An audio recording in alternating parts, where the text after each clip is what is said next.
बाबा के पास वतन में भोग लेकर के पहुँचे। जाने के साथ ही बाबा को कहा, आज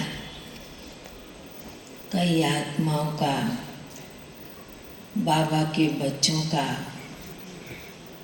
विशेष भोग है और सभी ने बहुत ही स्नेह भरी याद दी है। ऐसे कहते हुए बाबा ने एक दृश्य इमर्ज किया। बड़ा सुंदर दृश्य लग रहा था, यात्रा के रूप में।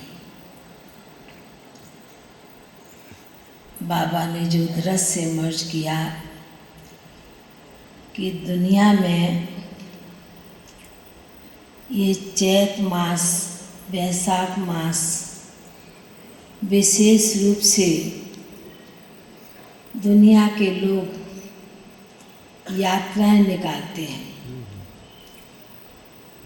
झांकी के रूप में भी। तो बाबा कहने लगे कि बच्ची, बाबा तो दुनिया के दृश्य और ब्राह्मण बच्चों के भी दृश्य नज़ारे देखते हैं। तो जो बाबा यात्रा दिखा रहे थे, तो जब मैंने पहले कहा कि आज विशेष कानन बहन, सुरेन दीदी, एक जलगांव की बहन, उन्होंने भी शरीर छोड़ा, तो बाबा ने कहा कि बच्ची, बचपन में कभी यात्रा देखी है? तो मैंने बाबा को कहा कि एक बार देखी है यात्रा। तो बाबा कहने लगे कि ये जो मास चला, मार्च मास भी विशेष दुनिया के हिसाब से मार्च एंड का समय था और इसमें यात्राएं भी बहुत खुशी खुशी से निकालते हैं, देवी देवताओं की। तो बाबा कहने लगे कि बच्ची, इस यात्रा में कोई चलने वाले भी थे, कोई देखने वाले भी थे, कोई सज के बैठने वाले भी थे। पर सजे हुए देवी देवता जो होते हैं, उनको देखने वाले भी बहुत होते हैं और कोई देखते देखते उनके साथ भी चल देते हैं, क्योंकि उनको आनंद आता है, देखने में भी आनंद आता है। तो बाबा कहने लगे कि बच्ची, जिन बच्चों की, जिन बहनों की, बच्चियों की याद लेकर पहुंची है, तो बाबा ने कहा कि देखो बच्ची, जब ब्राह्मण परिवार में भी जब एक दूसरे के प्रति इस तरह की बातें आती हैं और जो कमज़ोर होते हैं और समय के अनुसार वह भी उस यात्रा में शामिल हो जाते हैं। तो ये जो मास चला, ये दृश्य बाबा देख रहे थे कि कैसे एक दूसरे को देखते हुए, एक दूसरे का साथ देते हुए ये बच्चियां मेरे पास पहुंच गई। पर बाबा कहने लगे कि सारे दृश्य देखते हुए बाबा अपने ड्रामा के पट्टे पर खड़े हो जाते हैं। बाबा भी साक्षी हो देखते रहते हैं, यह ड्रामा भी कब तक चलता है और कब तक चलना है। ड्रामा भी साक्षी हो जाता है और बाबा भी साक्षी होके देखने लगते हैं। तो बाबा ने कहा कि यात्रा कहो या आप बच्चों की तपस्या कहो, जो बच्चे बाबा की याद और बाबा की सेवा में मगन मस्त रहते हैं, तो बच्चे तो अपनी तपस्या सेवा करके आगे बढ़ जाते हैं। पर बाबा अभी चारों तरफ का वायुमंडल देखते हुए बाबा कहने लगे कि जो भी आत्माएं, जो भी दुनिया के लोग भी, उन्हें भी इस समय शांति की ज़रूरत है। और आप बच्चे हो शांति दाता के बच्चे, शांति दूत, तो आप बच्चों का भी विशेष समय के अनुसार आप बच्चों को भी त्याग तपस्या की ज़रूरत है। बाबा ने कहा दुनिया में भी दिखावा बहुत है और ब्राह्मण परिवार में भी अभी समय के अनुसार दिखावा भी बहुत होता जाता है, तो त्याग पीछे छिपता जा रहा है। दादियों के समय, बाबा मम्मा के समय वो त्याग तपस्या दिखाई देती थी। उसके आगे कोई भी बात होती थी, वो बात भी छिप जाती थी, वो बात भी ख़त्म हो जाती थी।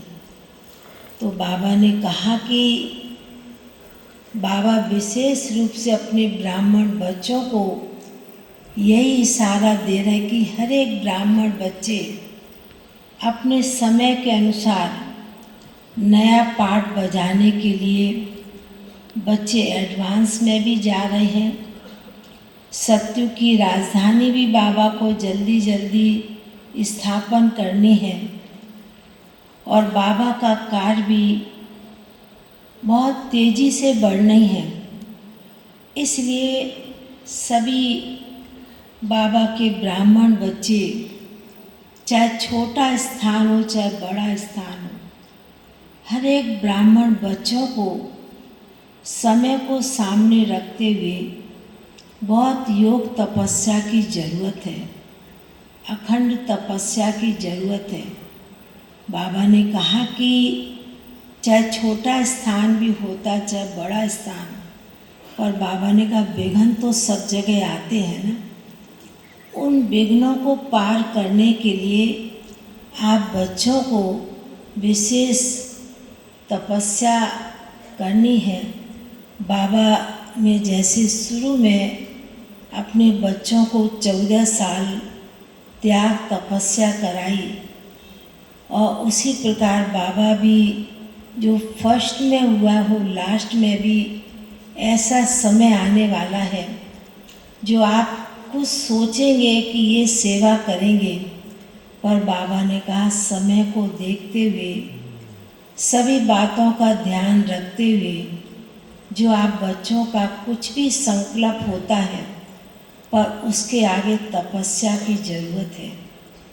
बाबा बड़े गंभीर रूप से सुना भी रहे थे, और बाबा के साथ में आजू बाजू में हमारी सुरेंद्र दीदी, कानन बहन, जलगांव के उधर की पुष्पा बहन और भी कई आत्माएं थी जिनको बाबा ने बहुत प्रेम से इमर्ज किया। बाबा ने कहा कि देखो बच्ची, समय के अनुसार बाबा के बच्चे पुराने भी नई सेवा के निमित्त बन रहे हैं, और इतना फास्ट जो दुनिया के लोग भी अपने रीति से कार्य कर रहे हैं, पर बाबा के बच्चों को अपनी तपस्या में विशेष अटल होकर के रहना है। तो फिर तो बाबा के सन्मुख इतनी सुंदर भोग की थालियाँ सजी हुई थी, रखी हुई थी। बाबा ने जैसे कि तीनों त्रिमूर्ति बहनों को इमर्ज जैसे किया, और आज विशेष रोजी बहन, लक्ष्मी बहन की भी निमित्त भोग था, तो बाबा ने कई आत्माओं को बड़े प्रेम से इमर्ज किया। बाबा बड़े प्रेम से उन्हें भोग स्वीकार करा रहे थे।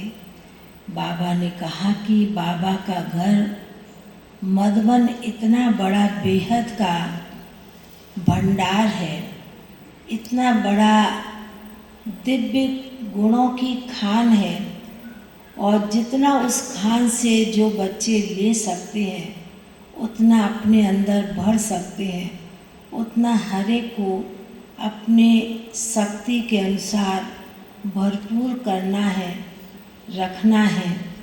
तो बाबा बड़े प्यार से सुनाते हुए उन बच्चों को, उन बहनों को, उन आत्माओं को बड़े प्यार से भोग स्वीकार कराते हुए बाबा ने फिर विशेष मीटिंग में आए हुए भाई बहनों बहुत बहुत याद प्यार दिया। बाबा ने लास्ट में आते आते फिर एक बात और सुनाई।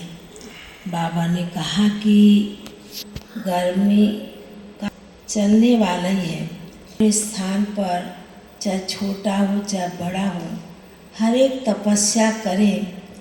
और बाबा भी विशेष रूप से अपने बच्चों के पास चक्कर लगाने के लिए निकले हैं और निकलेंगे कि किस किस स्थान की विशेषता उस योग की शक्ति से ही दिव्यता का और तपस्या का निखार होता जाएगा। यह देखने के लिए बाबा जरूर चक्कर लगाएंगे। तो आज तो बाबा का ऐसा ही अनुभव हो रहा था। बाबा बड़े गंभीर रीति से अपने बच्चों को, कहें अपने भाई बहनों को बड़े प्यार से समझा भी रहे थे, बोल भी रहे थे, और बाबा का इशारा ऐसे ही महसूस हो रहा था। फिर तो बाबा ने सभी को बहुत बहुत स्नेह भरी याद प्यार दी। बाबा का याद प्यार लेते हुए नीचे पहुँचे।